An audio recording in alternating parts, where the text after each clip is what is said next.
Hi everyone, I'm Catherine Leonard from Into, the umbrella body for the global family of national trusts, with an update from the field, quite literally, on how they're getting on at the moment. So, coronavirus hit when many Into member organisations were just gearing up for a new visitor season, and it will have a huge impact on revenue this year. So, loss of income from gate fees, membership sales, and fundraising events, concerns about grants and government subventions. On the other hand, unexpected expenditure on IT to help people work from home, on PPE, or on increased site security.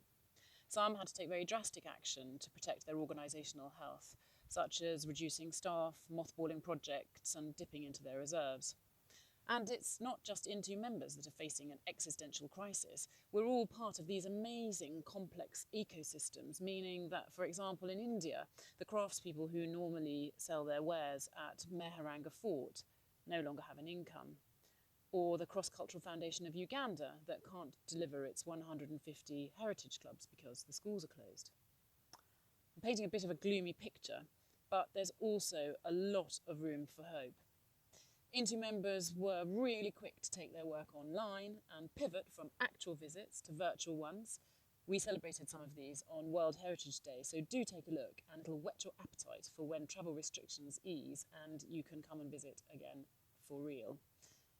So historic buildings can be fairly easily mothballed and shut up, but nature conservation has continued throughout lockdown, with everyone pitching in where they can, like the director for the Cayman Islands National Trust here, who has been looking after the iguanas. Lockdown has demonstrated to all of us, I think, how important access to nature and the countryside is for our health and well-being. And I'm sure that you've all really enjoyed visiting the wonderful places in your local area during this time. So Into members began with reopening their outdoor sites, with the Trustees of Reservations, our oldest Into member organisation in Massachusetts, being the first out of the block. Then FI initially took the plunge, and the national trusts here in the UK reopened their gardens on a timed pre-booked system at a much reduced capacity.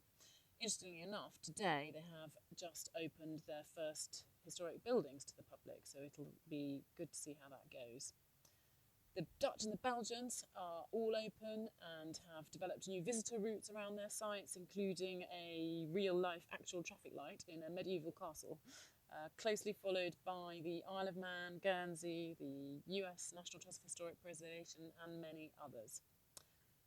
Everyone worked really hard to provide things to do during lockdown, but nothing quite beats an actual visit. And people have been really keen to get back to National Trust properties all over the world. In finishing, I'll just say that one of the things that has really stood out for me over the crisis is people's willingness to work together, to learn from and help one another. We know that the future will be very different for some Into member organisations.